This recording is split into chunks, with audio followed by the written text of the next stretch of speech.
I'm Mike, former Hells Angel in Fresno, and I'm chatting with Staxx.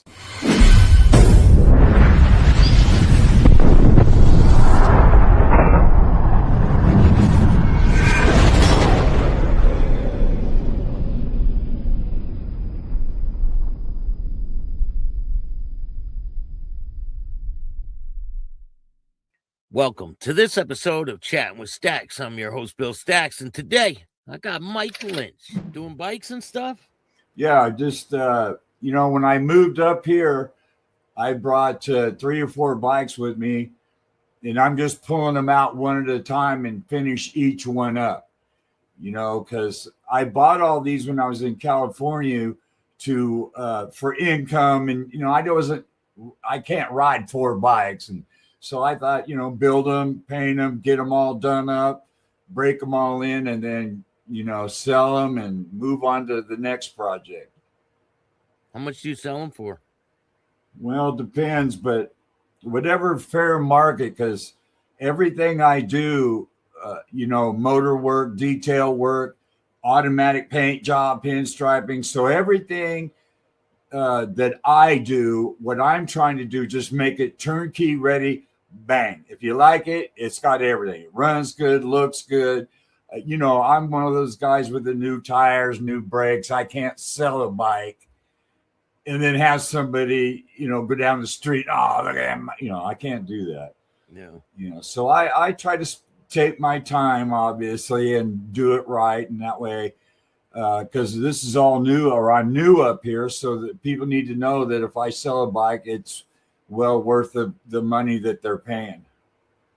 And that's pretty messed up that they try to put that bike thief label on you.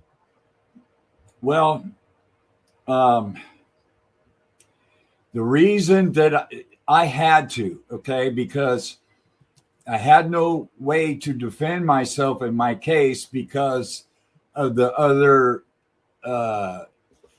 other people involved in the case. So I just told my lawyer, I said, hey, look, just get me the best deal you can. And if I have to say, this, then I'll say it. If it makes everything go away and I got the less amount of time, so it happens, but, starting fresh up here and, when people talk to me, what happened 15 years ago really isn't in the mix today, obviously.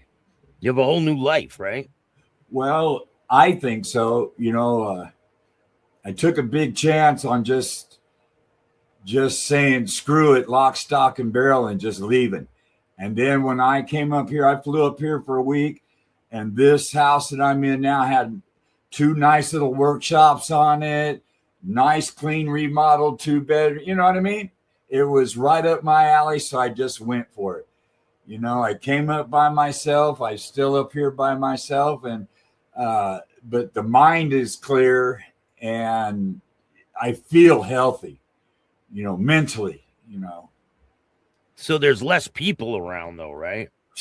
Hey, we don't even have a stoplight in this town. Okay? Yeah. I think the population in my town's like 1,100. What time does it close down, the town? I would say by 9 o'clock, it's a ghost town. And which is cool because I'm done. I don't need to be out and about at 9 o'clock at night. Weekends are pretty good up here because the mountain folk always stay entertained. We got rivers, lakes, we got it all. So they figure out, I think this weekend coming up, there's a river boat poker run. Everybody gets out there fancy. Wow, you got to see some of these rafts these guys get. Ice chest, this umbrella, little fan over here squirting. These guys go all out. Are you going to go to that? You going to go? I go see what's up, and I get to go meet people, and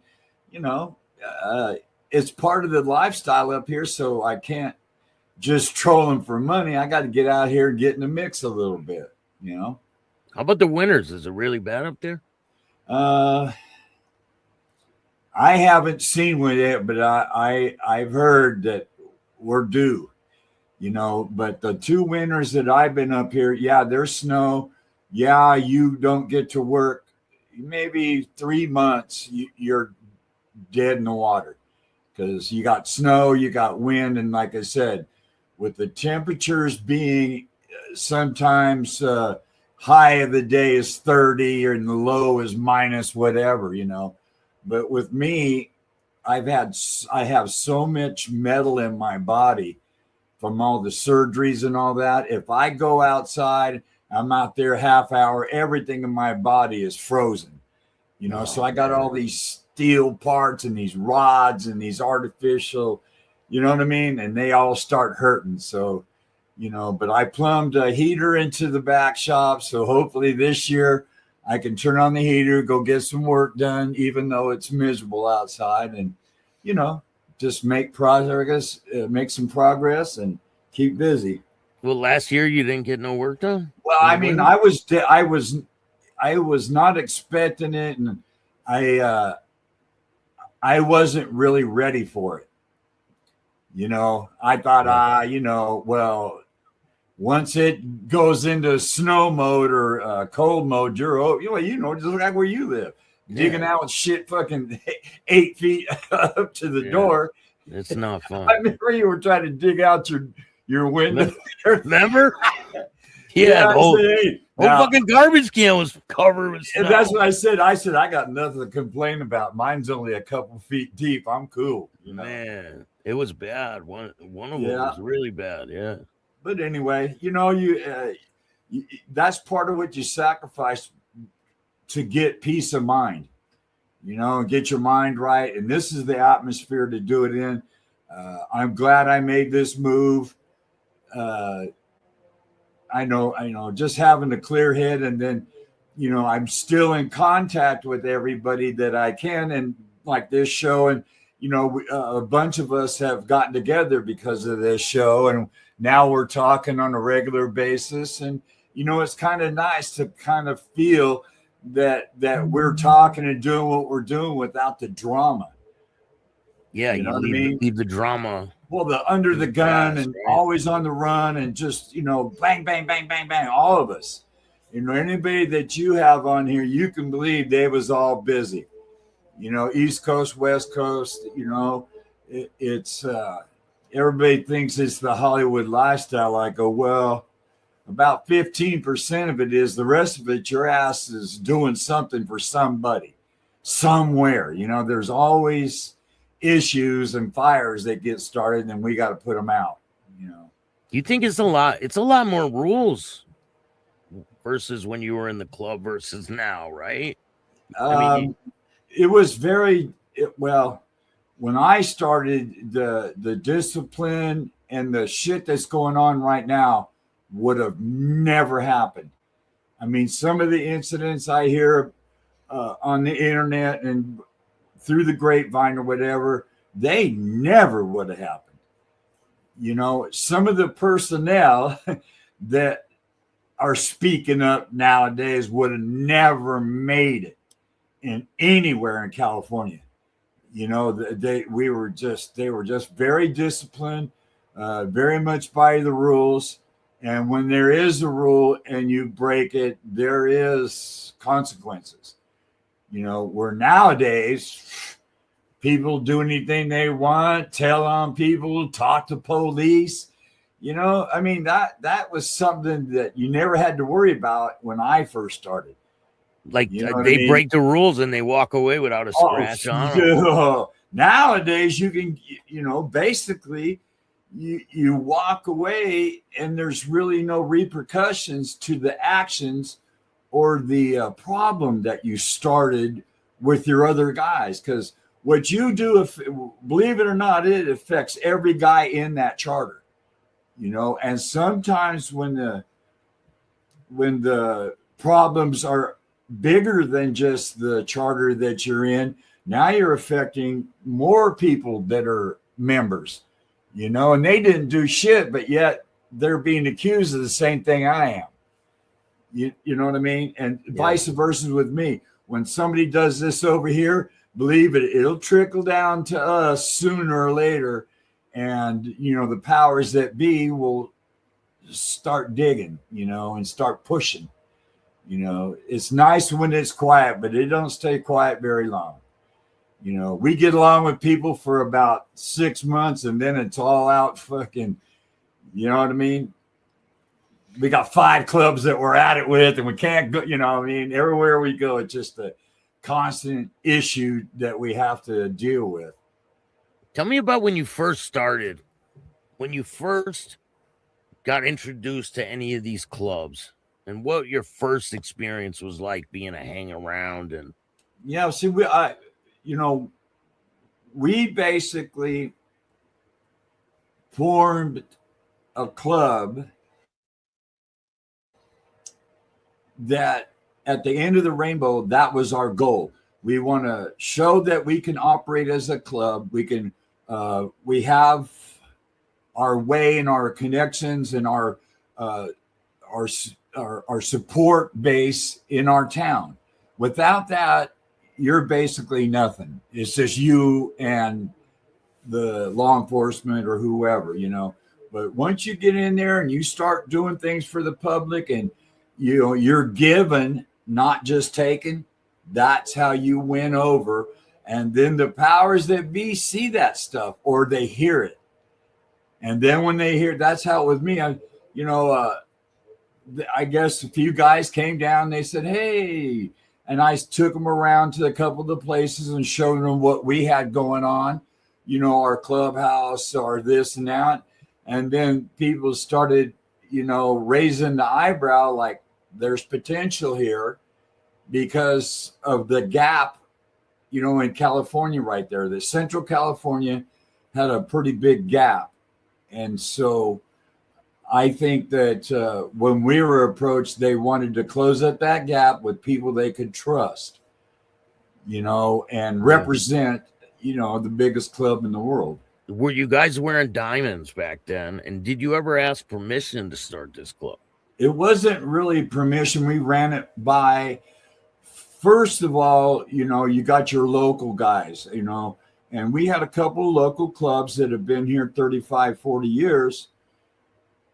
And, the first guy that was running the show, he just said, fuck everybody. And that put a sour taste in these other clubs' mouths. What do you mean, fuck us? We've been here 35 years and they were old school and they weren't like us, but they had their things going on and they lasted that long. So you got to give them their props. So I went to them on my own and just said, hey, look, that's not the way I feel. And the rest of my guys know most of you. We've been around you guys all our life and we don't have any problem, but here's what we're going to do. We're going to do this. We're going to do that. Here's the patch that we're going to wear while we're getting this thing together. And, I didn't say they were jumping for joy, but they understood and they liked that approach a whole lot better than fuck you. And, we're going to do what we want. Well, this guy didn't realize, and I'm telling you, we had a meeting one day and he said, and I don't know if he had a couple shots in him or what, but he says, I'm tired of everybody that wears a 3-piece patch in our town is fucking Mexicans. Okay, well, first of all, my throat drummed right into my stomach. And then I heard something in the back room that sounded much like an ejection port and something hit the ground. So I'm pretty astute and I know what that was. And I said, oh, so I grabbed the president. I told him, hey, let's change your rhetoric. You don't come into their house and tell them, this is the Latino club, Mexican club. It's been around 40 years. And you're over there saying fucking Mexicans. And, you had to communicate. You have to. And if you don't, you're going to have problems and you're never going to go anywhere because you're squabbling in your own town. So how are you going to go take on something like Hell's Angels when you got this little problem over here.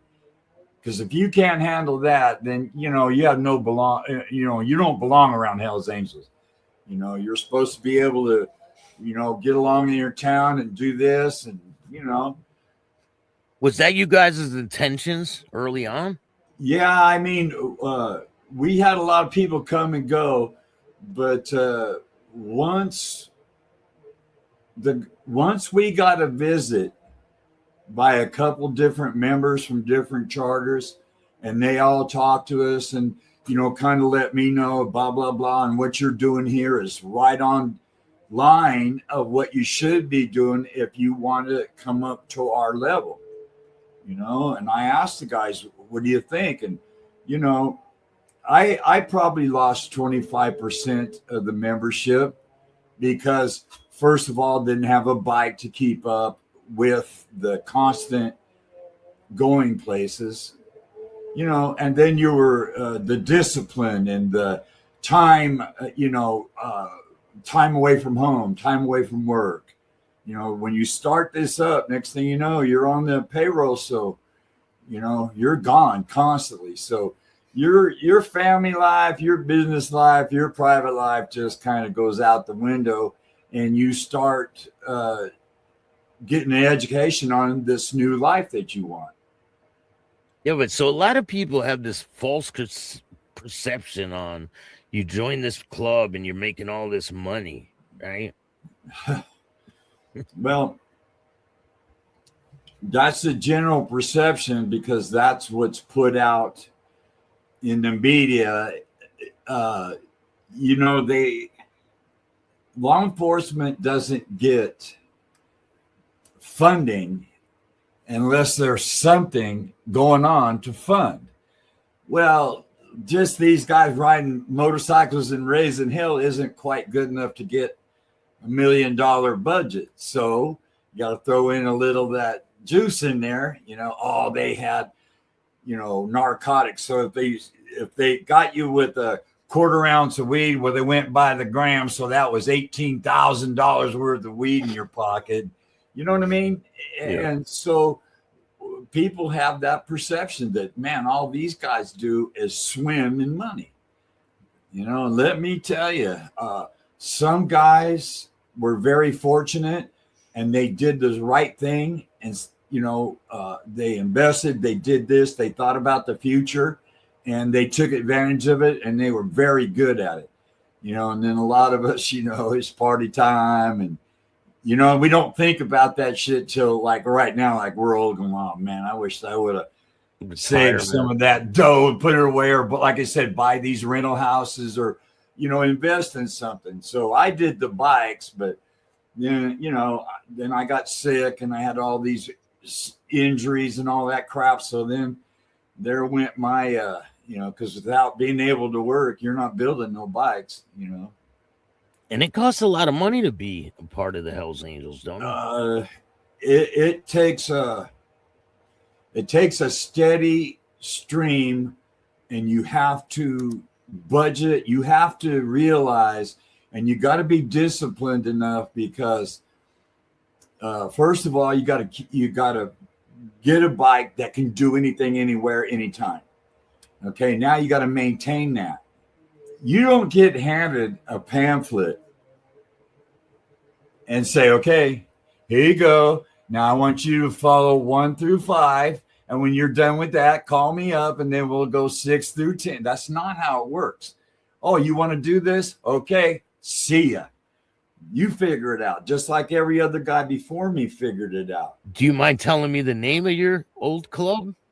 It was called Scream City Motorcycle Club. Still around? No, we the club absorbed that patch when we became Hells Angels. We dropped it, but the reason the name of the club is back in the 60s when the club, we had a charter in Fresno, and California, them were the 60s. It was pretty wild.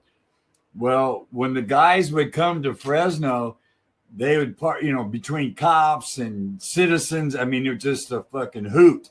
you know, and then the nickname for our town, instead of Fresno, they start calling it Scream City.